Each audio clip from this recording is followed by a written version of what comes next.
to Compromising Positions. I'm Leanne Potter, cyber anthropologist and head of security operations for a major retailer. And I'm Jeff Watkins, a cybersecurity enthusiast and CTO for a major tech consultancy. Take a podcast that focuses on human-centric cybersecurity threats and how we can tackle them together.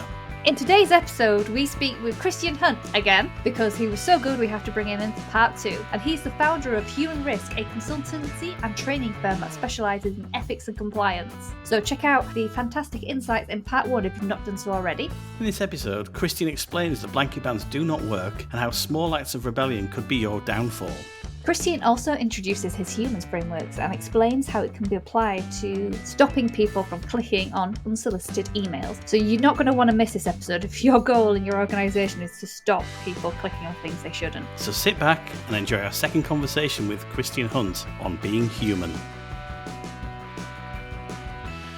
I think stupid rules actually are detrimental on 2 levels. One is because they don't capture everything and we pretend that they do. But the second thing is they piss people off. And so what you do is if you come across a stupid rule, you find a way around it. And therefore, actually, that's more dangerous because you've then effectively encouraged non-compliance. Whereas what you should be doing is finding out how can we create a safe environment that can work with us, recognizing that people are going to want to do the very things that we've hired them for in the first place. Absolutely. And some workarounds are just so heavy-handed. I recall joining an organisation and I got really friendly with the developers very quickly as a cybersecurity person, which is exactly what you want. You want people to sort of tell you their sins, as it were. And they were just like, can you do something about Bluetooth? And I was like, well, what do you mean? It's like, well, Bluetooth is completely banned from our devices. And so what we've been doing is we've been going online, we've been pulling a script from online that bypasses all the security controls. We don't know where the scripts come from, by the way. We just pulled it offline. And the only reason why we want Bluetooth is because we like to listen to music on our wireless headphones while we're coding. And I had to just go back to the security team and just be like, we need to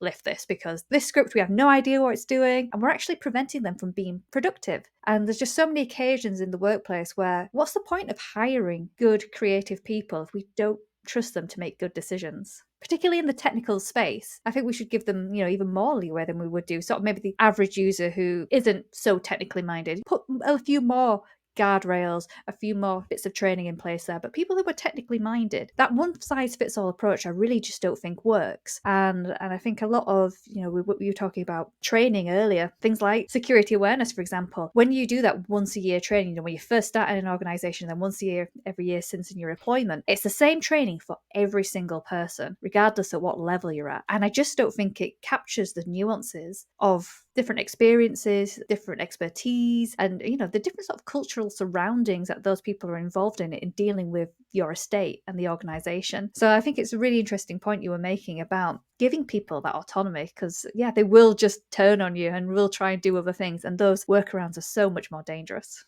And I think there's an opportunity here as well, right? Which is if you allow people to tell you what they would like to do and can't, for whatever reason. Let's assume you've got things, because there's some you can't just sort of say do what the hell you want and we'll worry about the rules after. But that's where the experimental mindset kicks in. I think if you introduce rules and restrictions, so the Bluetooth one would be a good example. Let's assume it was super well intentioned, right? And these things generally are super well intentioned. And you start off and say, okay, we've introduced this thing, release it, and then have a mechanism whereby people for whom that is a problem, and ideally do this before you introduce it, but a little bit like legislation, right? That you consult with people to find out what the impact of this is likely to be, and you review it to make sure that you've got it right. And I think the Bluetooth one's a good example where you could say, look, we're going to ban this and let's explain why. And let's explain it in simple language for people that are not, but people that are techie, right? That are interested. And Bluetooth's not a particularly techie thing, right? The vast majority of people probably have Bluetooth headphones. So it's something that we intuitively understand. But there'll be other things, maybe there's the introduction of a new browser that makes things easier for people or does something clever, or there's a bit of software that people want, or there's some sort of need that they have and you've blocked it. I think it's very smart to have a process where you can allow people to come and talk to you, not in a kind of they come and tell you and then you close another loophole but actually how do you facilitate what it is they're trying to do? Now, it might be that you can't facilitate 100% what they want. You can find another path to allow them to do it, but recognize that you're going to get these things wrong. And so even if you've thought it through brilliantly, is the sort of feedback loop that you were talking about earlier, Leanne, is doesn't tend to exist except in an unofficial capacity. And the only way these things tend to change is you get senior people going, this rule is ridiculous, right? And it's be something that impacts them. So things like travel policy, expense policy, conflict of interest stuff, ability to access certain things, that tends to get changed because senior person shouts a lot. and therefore they get their work. And it always typically starts with, well, we'll just grant an exception for them, right? We'll let them have access to those websites and not everybody else. And I think that's a flawed approach. You should be recognized, every single human being. And I think it's particularly important where it applies to larger swathes of people, because actually, if you've got hundreds of people who have a problem with this, that's hundreds of brains who will be looking at ways to get around your rules, as opposed to the CEO that just can shout a lot because they probably haven't got the time to focus on some of these things. But if it's impacting every aspect of your day job, you're going to find ways around it. And so I'm a big fan of consulting, introducing ethical hacking. So get the very people who are likely to be irritated by your rules to come and talk to you and to show you how, and reward them for coming forward and showing you how they can get around your rules.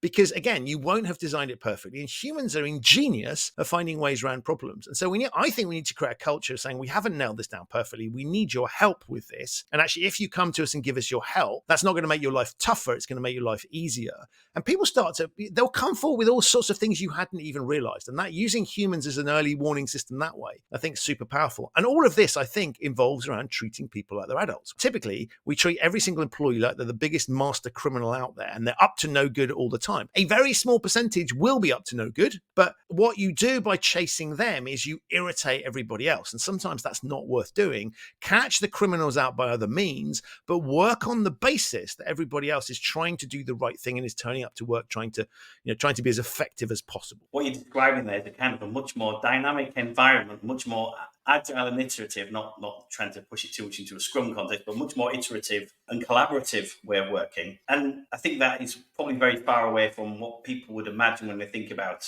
policies and rules and compliance. I mean, do you think cybersecurity professionals or cybersecurity teams would benefit from behavioural scientists or behavioural science training in their teams? Yes, I think, and of course, right. Let's also declare my own bias here, right? This is the basis on the work that I do. So of course I'm going to say that, but let me explain. Yes, and let me explain why. Because if we are designing things for human beings, whether that's controls, processes, communications, the things that I used the proxy rules for earlier on. If we're designing that for human beings, wouldn't it be a good idea to have some understanding about how effective that is going to be? We don't. Let's take a totally different context. Let's think about animals, right? If we are trying to influence animals in some way, shape, or form, so that might be trying to heal them. We're in a different context where we're trying to influence. We research animals, and we don't put people in that position without having some understanding of it. If you're trying to be an architect, you have to understand the basic rules about how you do things, the laws of physics, engineering, all those sorts. And so I find it bizarre that we have lots of professions out there, and compliance is my flagship one, but I would extend it to other areas that are trying to do these things, where we do it on intuition. We do it on what we have always done, what seems sensible. But when we look at other contexts, in marketing, the obvious example, we know that often what's effective at influencing human decision-making is illogical, is pointless. Go back to COVID. One of the lessons that was fascinating for me was every single person in the world suddenly understood what compliance was. Not because they'd never experienced anything, but it was suddenly there because we were all faced with a massive set of rules, principles, cross your fingers and pray type exhortations by government to change the way, fundamentally change the way that we behave in many aspects. And we all experienced things where we went, well, that's it. That's ridiculous. That's irritating. Okay, I'm prepared to accept that. We all had our tolerance thresholds for it, but we reacted to it, and we saw what was effective and what was ineffective. And to take the UK as an example, if I just say the two words Barnard Castle, everybody knows what I'm talking about, right? Which is this. So just in case there are any listeners that don't, Dominic Cummings, who was the then Prime Minister Boris Johnson's advisor, is probably stretching it too far because he was much more, he was basically right-hand man, almost the power behind the throne, you might think. Broke COVID rules and then lied about it, and basically went on national television trying to claim that he had some excuse for breaking rules that the vast majority of the population were abiding by. That, for me, is a classic example. We know what hypocrisy looks like.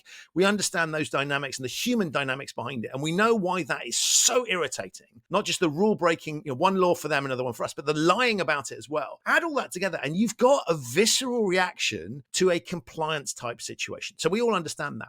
And so given we've been through that experience, one of the things I say to anyone who's writing rules or trying to influence people is that you've got an instinctive understanding of what this is, when this is, when it feels awful, when it isn't working in the way that is intended, and things that might go wrong. Now, don't just run on that instinct and go, oh, this is how it feels to me. Because one of the other challenges that we know from behavioral science is that it's something called the curse of knowledge. The more we know about a subject, the harder it is for us to put ourselves in the position of someone that doesn't. And if you're an expert in something, you are steeped in this stuff, you get it, your technical knowledge will be very high, your awareness of the risks will be very high. It is really hard for you to put yourself in a position of someone that doesn't get it, someone that knows nothing about this particular thing.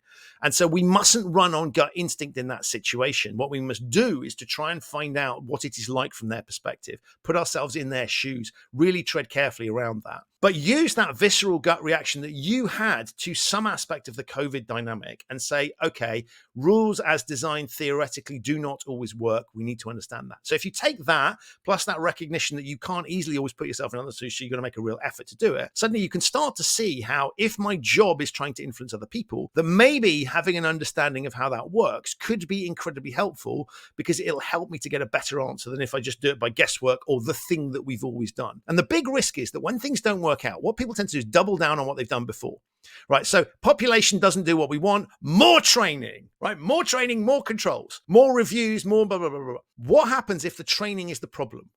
And one of the challenging things that I do with lots of my clients is to say, guess what? Maybe we should do less.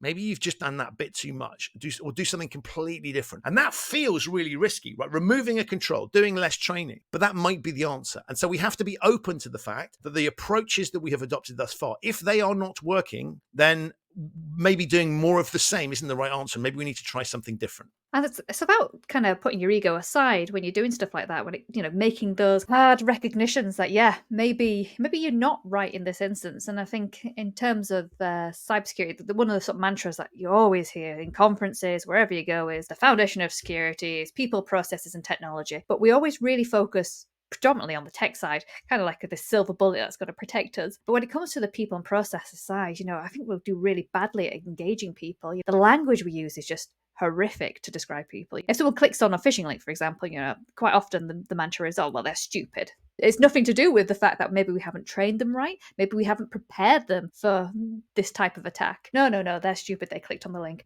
We say things like zero trust to describe our threat landscape.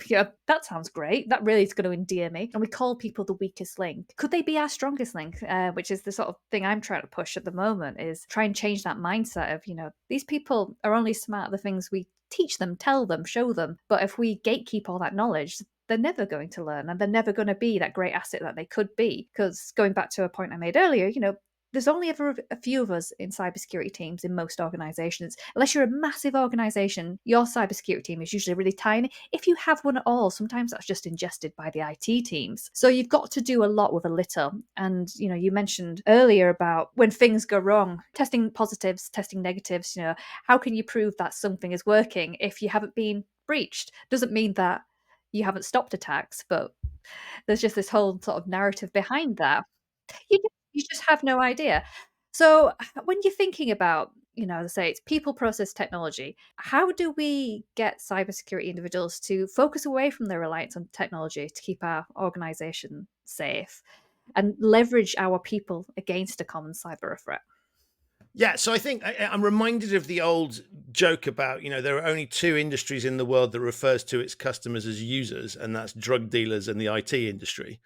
And I think it's a joke, but there is something in that. And I think it's almost the attitude is sometimes, oh, well, if it wasn't for those pesky people sitting behind a key, it's almost like the Scooby-Doo logic. If it wasn't those pesky kids, right, everything would be okay. If it wasn't for those pesky users doing stupid things with their systems, we'd be fine. And the phishing test example that you give, I think, is a really, really good one. So I have a very simple mantra, and I use it in the context of rules, but we can apply it to what you're talking about here, which is to say, if one or two people break a rule, then you've probably got a people problem. If lots of people are breaking a rule, you've got a rule problem. So let me just unpick that. So what I'm saying is, if lots of people are able to comply with a particular rule, but a few people can't or won't, then that suggests that the problem is with those people. Because if everybody else can manage to do it, but they can't, why is that? Now, it might be they're in a very, very unique set of circumstances that explain why that's happening. So I wouldn't rule that out. But broadly speaking, if most people can comply with something and a couple of people can't, then it points to the people being the problem. But if you've got lots of people not doing something, then the likelihood is that there will be some reasonable explanation, at least from their perspective. And so we automatically assume that, we've got widespread miscreants, lots of people not following this rule. if you dive into that, often you find there's a really good reason that's driving that. It's not them setting out to break the rules, because the vast majority of people come to work every day trying to do the right thing, right? They're not deliberately setting out to screw up. So if you've got a lot of them screwing up from your perspective, try and find out what the cause of that is. And the analogy I always use is traffic.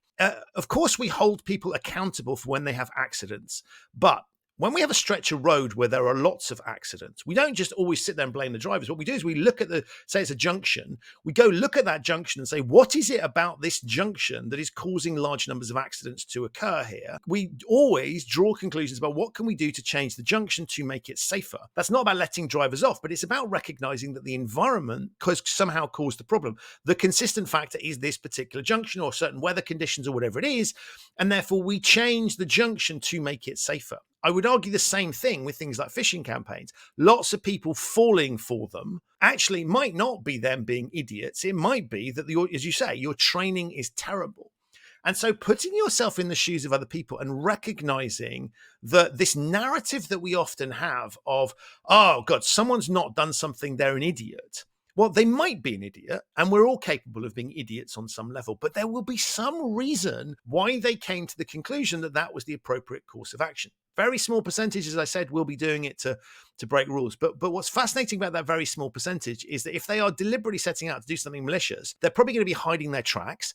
They will pass all of the stuff that's obvious, right? If you really, really are an undercover, nefarious agent, you're not going to appear on radars of doing stupid things, because you don't want to get caught doing that. So we need to catch them by different means anyway. They're not listening to training. If they are, they're looking for loopholes. But what we need to start to do is to recognize that the reason humans make decisions is on some level, there is something telling them to do that. Now, it might be that it's past experience that is useless, that they've always done something a particular way. It's irrelevant. They've come in from a different industry. They've never seen something like this before. We've explained it piss poorly, and therefore it's not clear to them. We think we've explained it clearly, but obviously we haven't. So the focal point, I think, really needs to be thinking about things from their perspective. And what fascinates me about most companies is that there's lots of effort put into customer experience. So we try and make things as easy as possible for customers, as slick as possible, because, well, hey, they pay the bills. And if we don't do that, they'll go to a competitor. That same logic is not deployed when it comes to employees with regards to compliance, training, restrictions, controls. Now, it's not the same relationship, and I'm not saying, the employee is always right? We can push employees to a certain extent. We have legal rights over them. What I call the employment contract fallacy. And the reason I say it's the employment contract fallacy is employment contract does legally give you the right to tell your employees what to do. And there are going to be times where you want to exercise that, no question. But we shouldn't rely on it all the time, because if we're pissing them off and asking them to do silly things, they are going to respond in kind. And if we want them to do things when we can't see what they're up to, when we don't actually, maybe we don't even know that it's happening, we'll find out afterwards, then we need to work with them and we need to think about things. And so stuff that is particularly irritating for employees is, yes, of course we can get away with it and we'll do it to a certain extent. There are going to be times where you just want them to follow the rules, but there's lots of other times where you just go, should we really push them? And so the biggest question I think people can ask, if you want to find out where you have a potential weak point in your thing, is ask this simple question, which is, what pisses you off? And I phrase it in that slightly crude way deliberately, because I'm not interested in things that are slightly annoying.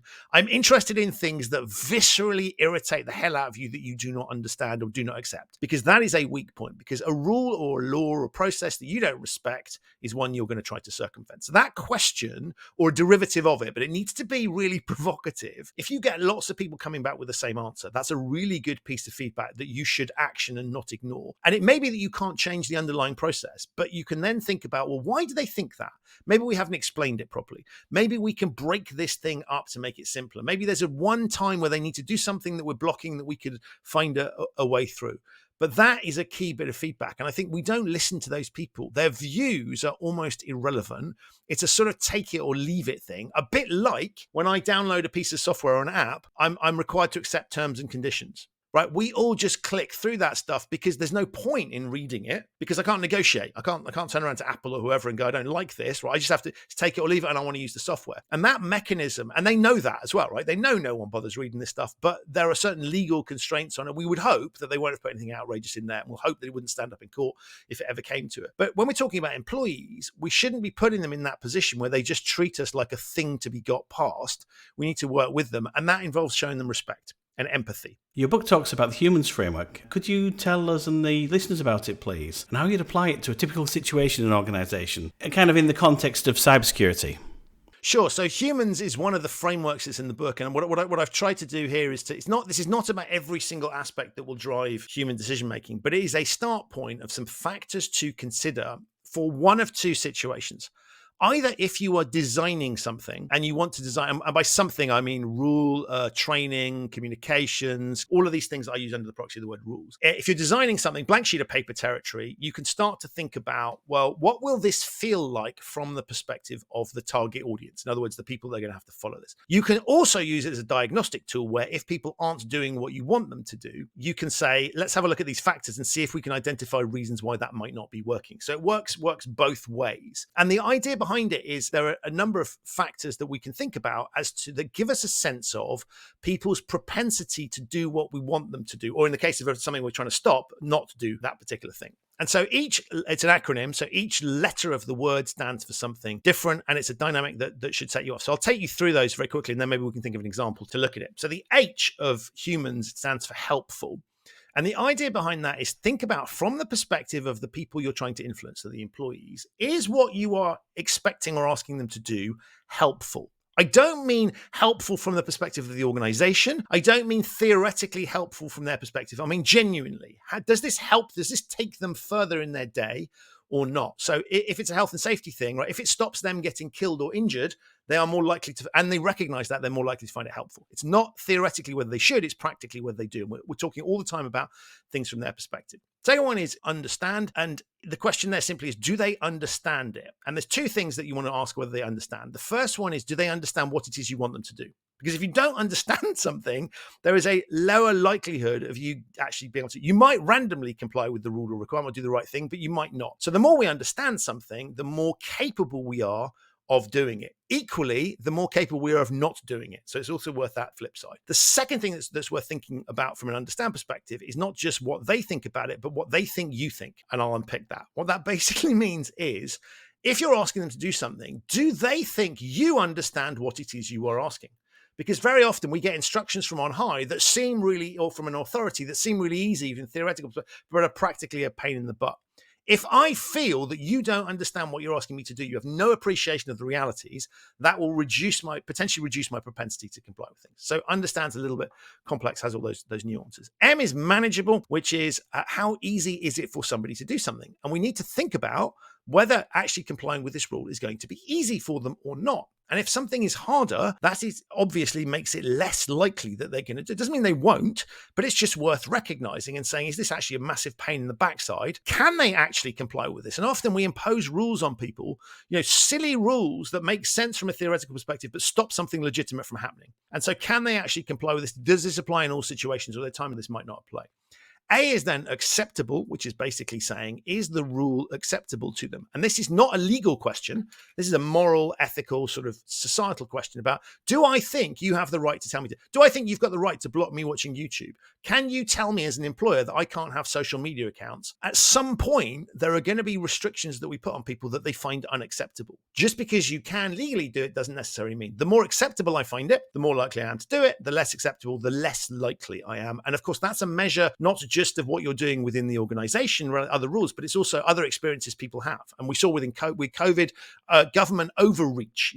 You can't tell me to do that. That same feeling will apply in an employment situation. And so if somebody has a friend who's working for a similar company and they don't have any of these restrictions on them, then that's going to feel weird. And so we will calibrate what's acceptable to us based on our past experience, but also things that are there. And so again, not saying that we make if we need some people to do something, then we just need to recognize if it is less acceptable to them, then we might have to work a bit harder at it, because it just illustrates that people might be less likely to want to do it. N is normal. That's basically saying, is this something that's regular, normal, standard for an employment situation, for the industry, for the society that you're in? Is this a normal thing they're asking me, or is it weird? And the weirder, the more abnormal it is, the less likely we are to want to do it, the more it'll stand out. And again, not saying that we change anything, but just recognize the dynamics that were there. S is the most difficult one to explain, which is why it's last, which is S is for salient. And salient is a word that basically means, has it grabbed my attention? Am I aware of it? And so if we drive the Barbie advertising campaign for movies, that is very, very salient. That pink screams out on posters, unless you're colorblind, of course, in which point it's less. So things that stand out, but after a while, of course, those ads become less salient because we've seen them so frequently. So salience has it grabbed my attention? Is it there? So partly that's about, do they even know that this is a thing? Have we taught them? Are they aware of this particular thing? Or is it uppermost in their minds at a particular point in time? And we often train people on things in the classroom and maybe during their induction training. We don't think about, is this likely to be salient to them when it matters? And if we've got a particular process thing we need them to think about at a moment in time, then if we can identify ways to communicate it to them when it's relevant, it'll seem more salient. Rules about what you can do when you're traveling seem more relevant when you are about to go traveling. So the airline safety briefing, we don't send them a YouTube link 6 months before you get on the plane. You get it just before you're about to take off when it is most relevant, therefore most likely to get through to you because it's salient. So the factors in humans there are things that we can think about to recognize whether something is landing well. I'll put it in very loose terms to continue the aviation analogy, landing well with our population.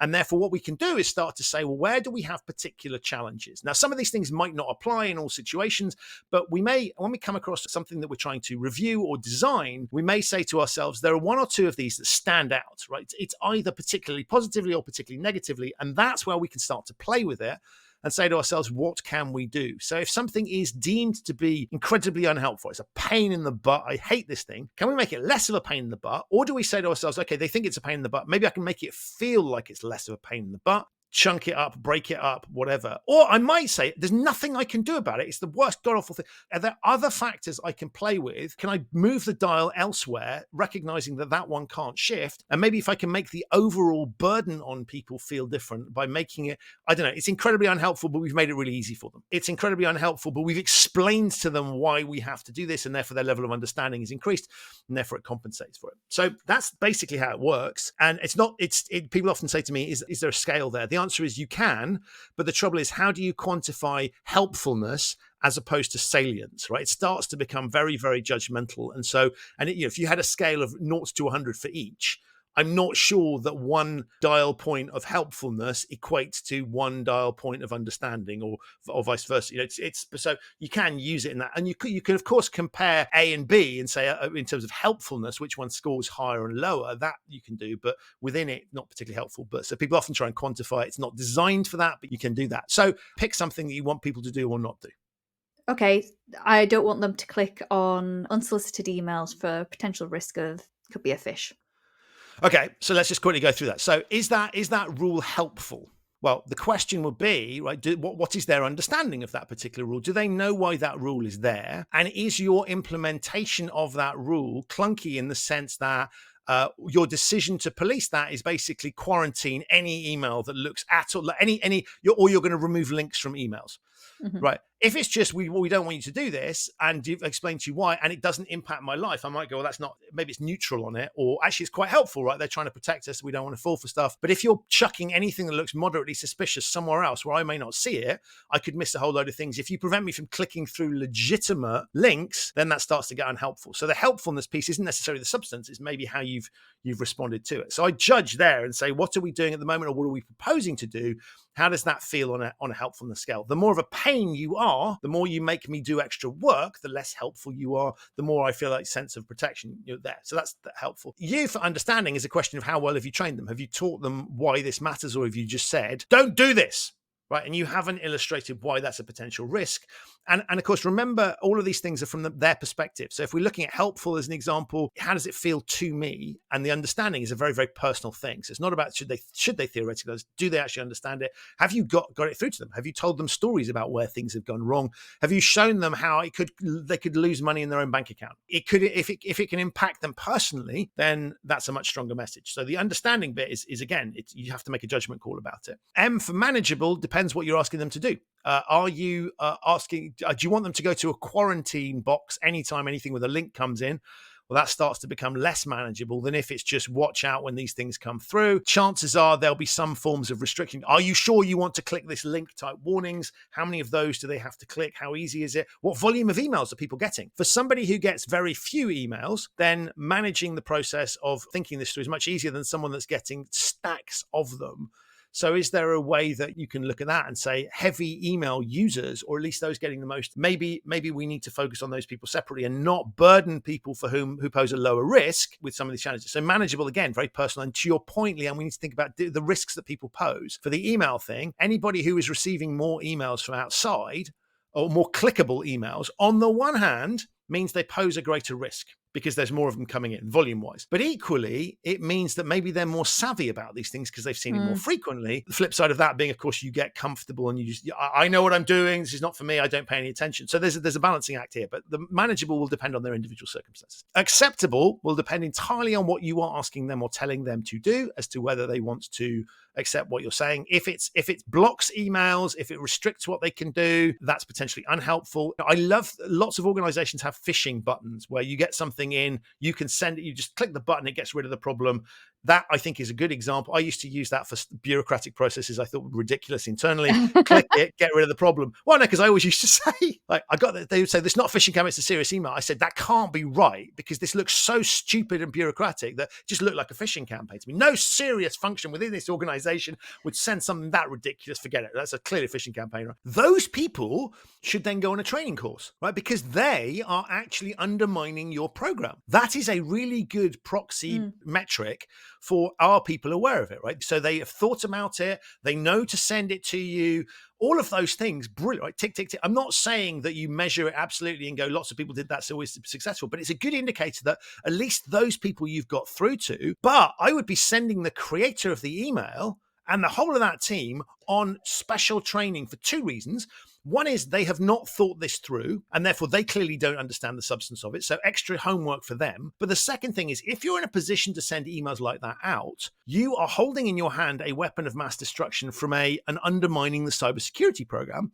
And so they need to go through special training. So one of the things I'd be looking at for those things is to support your program is you don't want anybody sending something internally that could be mistaken for that particular thing, that could cause levels of concern, extra work for you, and demonstrates a general lack of cyber hygiene within the organization. So I'd be targeting people like that and saying, we need to hit those hard. You'll make fans with everybody because nobody likes receiving tedious bureaucratic emails. But secondly, it's a serious point, is they don't understand the substance. And that's a great bit of evidence that one might otherwise miss. Tick success for people got in touch with you, absolute big red cross for that function. And they should be sitting an extra, that shouldn't be everybody needs to have greater cyber. There you go. You've got some evidence that this particular function and probably others like it aren't there. That I think is powerful. Where do we got to? M for manageable, A for acceptable. Well, what are you asking me to do? Is it particularly difficult or clunky? How does that feel to me relative to? And remember that lots of cyber experiences are things that we compare with our private lives. One of the joys for me for working for myself is that I get to decide which software the company uses, right? And so I have stopped using lots of bits of software that I had, I thought were the only bits of software in town for corporates because I just think they're awful, they're clunky, they're not great, they don't do what I need them to do. Now, I'm not suggesting that big companies should allow employees to use what the hell they want. There's good reasons why we restrict that. But the benchmark for user friendliness, usability, what makes a sensible restriction is people's private lives. And so if the UX on a particular system is clunky, people are going to compare that to Netflix. They're going to compare it to stuff that they use in their private lives. Often we think about the benchmark and going, well, this is by our standards, this is very good. That's not good enough. And particularly when people are working remotely, the comparator, and this also brings us on to salient, what grabs people's attention, the bar has been raised massively by the pandemic. Because if you're sitting at home, your comparator isn't Microsoft blah, it's whatever other things I use. And so we need, that's the game, that's the game changer. It's the game changer for grabbing people's attention, but it's also the quality of the user experience. So things that are acceptable and let's bring us into normal. We shouldn't be comparing just to work scenarios. We should be going, what do these feel like in life? And would we put a customer through this? And if we wouldn't put a customer through this, why the hell do we think it's okay to put an employee? Because guess what? They're both human beings. So acceptable is how acceptable do I find what being asked to do? Normal is this a standard process? Are you getting me to do something that is so weird that if I were to do it in my private life, I'd be balking at it. Probably worth rethinking, particularly where you've got people remotely, because they are maybe going to be multitasking between their personal stuff and their work stuff and flipping between devices. And if I'm not doing it on my own personal device, then I might need some help in explanations as to why that makes sense for that bit. So all of these comparators with people's private lives, I know it sounds facetious. People go, well, we're not Netflix or we're not whatever. We should be thinking in those terms. So acceptable will compare to what else am I being asked to do within work? What else do I see other people? I'm not saying they're the same, right? And we can impose, but we just need to be, that should be the benchmark for thinking about these things. So acceptable is that acceptable? Normal, is that something I ordinarily do? We're all used to the idea of email being sent to a spam folder, right? If you've got Gmail at home, that same thing happens. So that idea is fine. But if you want me to then go log into some hyper complicated system that I can't remember the password for, that you've made hyper secure, which traps things in there for decades, and I have to answer 500 questions to get them out, not desperately. And you want things that learn. So I don't mind going through a tedious, it's acceptable to me to have to go through a tedious process once to whitelist a particular domain or a particular type of email. If I have to do it every time, something that may be acceptable the first time may not be the second, third, fourth, or fifth. And the more times I have to do it, the more annoying it becomes. So acceptable can shift over time. Normal, we've talked about. And then salient, the question would be there, well, how do you know whether it's salient or not? Well, people coming forward and saying, here's a problem. It's clearly salient to those people. They have thought about it. And one of the things you might want to do with that exercise is to say, okay, let's imagine this was a nefarious phishing email. We know it's not, right? What percentage of people thought in those terms? And is there anything that we can learn from that might inform how successful we've been? Maybe there's a particular area of the business that's responded really well. And therefore we'd say, look, they seem to be more cyber aware. And actually, maybe there's a note to go out to the people in that function, not the head of the function, go, congratulations, there's something about your people's culture that's great. So the negative message to the purveyors of this awful email is but there's a positive one to those people. Say, thank you so much.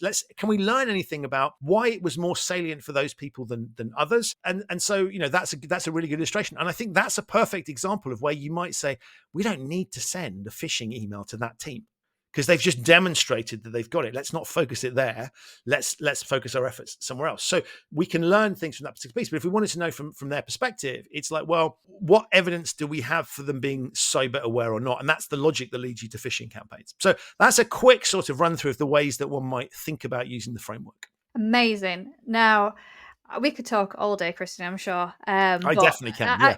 I think your humans framework, if that's not an indication for our listeners to run out and buy your book, I don't know what is, because I think in terms of cybersecurity, I can think of so many ways we could apply this into all the sort of interventions we try and do. On that note, Christian, please do plug your book, plug your podcast. I think everyone should hear what you do. Amazing. Well, look, thank you so much. So easiest place to find me if people want to connect, and please do feel free. I know they say on LinkedIn, don't connect with anyone you don't know, but if you've been listening to me on the show and you've got this far through, then go for that. Just search for Human Risk on LinkedIn and you'll find me. The podcast is humanriskpodcast.com.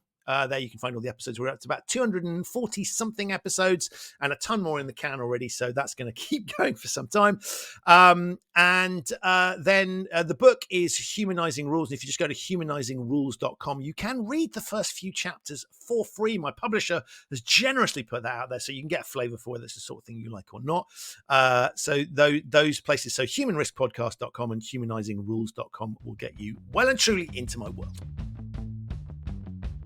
Well, I don't know about you, Jeff, but I am going to be using that framework in every organisation I work in going forward. I thought it was absolutely fantastic. I think it's such an approachable way of introducing discussions around risk. And, is this actually going to work? Is this framework going to be a success in my organisation? Yeah, I love a good mnemonic, and this can help all of us when it comes to putting things in place that require a change in behaviour. We hope you've enjoyed this second chat with Christian Hunt. Links to everything that was discussed in the episode can be found in the show notes. If you are interested in the Humans framework, it can be found in his book. Check out the show notes for a link to that, and you can get a free access to a few chapters. In the meantime, please do leave us a review and share with your colleagues and friends. That support really helps us bring on high quality guests like Christian into future episodes. So, all that remains to be seen is keep safe, keep secure, and don't forget to ask yourself, am I the compromising position here?